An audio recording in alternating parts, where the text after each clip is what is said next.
요즘 AI 시대, 데이터베이스 엔지니어라면 정말 이건 모르면 안 되겠다 싶은 기술 있죠? 바로 벡터 검색과 임베딩입니다. 오늘 이 새로운 데이터베이스 패러다임이 도대체 뭔지 저랑 같이 한번 제대로 파헤쳐 보시죠. 자, 오늘 순서는 이렇습니다. 먼저 AI는 왜 우리 기존 데이터베이스를 그냥 못 쓸까? 이 근본적인 질문부터 시작해서요. 실제 이커머스 사례를 보면서 뭐가 다른지 확 느껴볼 거고요. 그 다음엔 AI의 언어라고 불리는 임베딩, 그리고 검색의 미래, 벡터 검색에 대해 알아볼 겁니다. 마지막에는 그래서 우리 엔지니어들이 뭘 챙겨야 하는지 새로운 툴킷까지 싹 정리해 드릴게요. 네, 첫 번째 섹션입니다. 데이터베이스가 이제 단순 저장을 넘어서 의미를 이해해야 하는 시대로 넘어왔는데요. 그 이유를 한번 살펴보죠. 아마 많은 엔지니어분들이 이런 생각하실 거예요. 아니 그냥 쓰던 거 쓰면 안 되나? 근데 이게 말이죠. 근본적인 차이가 있습니다. 답은 진짜 간단해요. 기존 데이터베이스는 이거 찾아줘 하는 명확한 명령에 최적화되어 있잖아요. 근데 AI는 달라요. 뭔가 이런 느낌의 것을 원하는데 하는 그 애매한 의도를 알아들어야 하거든요. 바로 이겁니다, 이거. 왼쪽 보세요. $50 미만. 이건 그냥 숫자만 비교하면 되는 아주 명확한 정확성의 세계죠.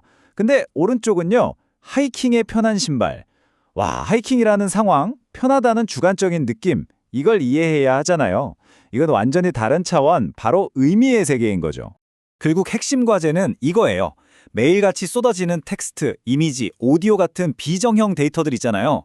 전통적인 데이터베이스는 이걸 다룰 생각으로 만들어진 게 아니었거든요. 근데 AI 애플리케이션은 바로 그 데이터들 속에서 의미를 뽑아내야만 하는 거죠. 그러니까 우리 데이터베이스도 이제 이 엄청난 일을 해내야 하는 숙제를 떠안게 된 겁니다. 자, 그럼 좀 더 와닿게 실제 이커머스 사례를 보면서 얘기해 볼까요? 두 데이터베이스 이야기 한번 들어보시죠. 이 표를 보시면 차이가 확 보입니다. 자, 목표부터 볼까요?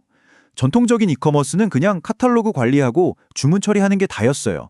근데 AI 기반 이커머스는요, 개인화, 그리고 자연어 검색을 지원하는 게 목표입니다. 다루는 데이터도 다르죠.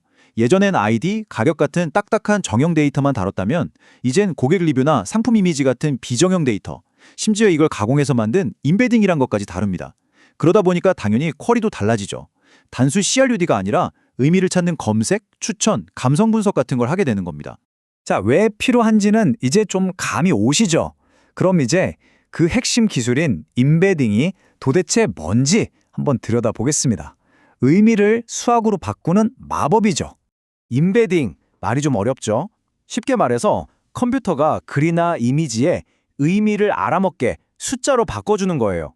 예를 들어 왕이라는 단어랑 여왕이라는 단어가 서로 관련이 있다는 걸 숫자로 표현하는 거죠. 고양이 사진이랑 다른 고양이 사진이 비슷하다는 것도 숫자로 알 수 있게 해주는 그런 기술이라고 보시면 됩니다. 이 비유가 정말 기가 막힙니다. 임베딩은 정보 조각에 대한 고유한 숫자 지문이다. 어때요? 확 와닿지 않나요? 복잡한 데이터를 딱 하나의 고유한 숫자 뭉치, 즉 지문으로 만들어버리는 거예요. 좋아요. 이제 단어나 이미지를 숫자로 바꾸는 법은 알았어요.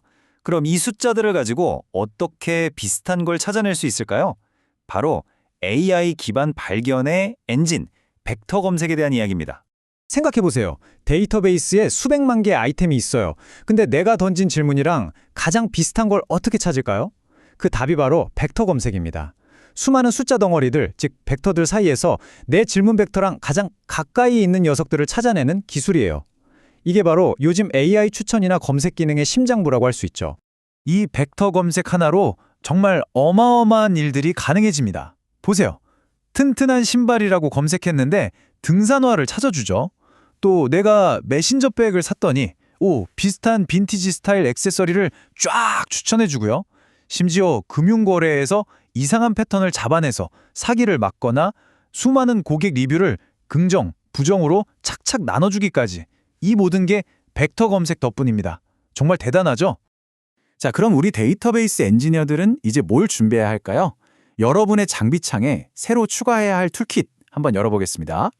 AI 시대를 맞이한 데이터베이스라면 이 네 가지는 기본으로 갖춰야 합니다. 벡터를 그냥 텍스트 쪼가리가 아니라 제대로 된 네이티브 데이터 타입으로 지원해야 연산이 빨라져요. 둘째, 고차원 데이터를 위한 아주 특별한 인덱싱, 즉 ANN 인덱싱이 필수고요. 셋째, 이 벡터들이 얼마나 비슷한지 재는 효율적인 거리함수도 있어야 합니다. 마지막으로 이 모든 걸 대규모로 동시에 빠르게 처리할 수 있는 확장성은 기본이겠죠. 이 중에 하나라도 삐끗하면 바로 시스템 병목으로 이어지는 겁니다. 우리가 알던 비트리 같은 전통적인 인덱스는요, 벡터처럼 차원이 막 수백, 수천 개로 넘어가면 그냥 길을 잃어버려요. 쓸모가 없어진다는 거죠. 그래서 필요한 게 바로 ANN, 근사근접이웃 인덱스입니다. 이름 그대로 100% 완벽한 정답 대신 거의 정답에 가까운 답을 미친 듯이 빠른 속도로 찾아내는 기술이에요. 여기 보이는 HNSW랑 IVF의 플랫이 대표적인데요. 간단하게 팁을 드리자면 나는 속도랑 정확도가 제일 중요해 하시면 HNSW를, 아니 난 메모리를 좀 아껴야 해 하시면 IVF의 플랫을 먼저 고려해보시면 좋습니다. 그리고 중요한 게 임베딩은 한번 만들어서 저장하고 끝. 이게 아닙니다. 살아있는 데이터예요. 생각해보세요. 고객이 리뷰를 수정했어요. 그럼 그에 해당하는 벡터도 당연히 업데이트되어야겠죠? 리뷰가 삭제되면 벡터도 같이 지워져야 하고요. 이걸 놓치면 데이터가 엉망이 되는 거죠. 더 골치 아픈 건 우리가 사용하는 AI 모델이 업그레이드 되면요. 기존에 만들어뒀던 모든 벡터들의 의미가 달라질 수 있어요. 그럼 이걸 전부 다시 만들어야 할 수도 있다는 얘기죠. 이런 관리 생명주기 전체를 고민해야 하는 게 우리 엔지니어들의 새로운 숙제입니다. 결론은 이겁니다. 이제 데이터베이스는 그냥 데이터를 쌓아두는 창고가 아니에요. LLM이랑 직접 통신도 하고 키워드 검색이랑 벡터 검색을 똑똑하게 섞어서 보여주는 하이브리드 검색도 지원하고 데이터의 일관성까지 책임지는 아주 능동적이고 지능적인 정보 허브가 되어야 한다는 거죠. 데이터베이스의 역할 자체가 완전히 바뀌고 있는 겁니다. 자, 오늘 이야기를 마무리하면서 여러분께 이 질문을 던지고 싶습니다. 지금 여러분이 관리하고 있는 데이터베이스는 그저 데이터를 보관하는 단순한 저장 장치인가요? 아니면 AI 시대의 심장이 될 지능형 허브로 진화하고 있나요?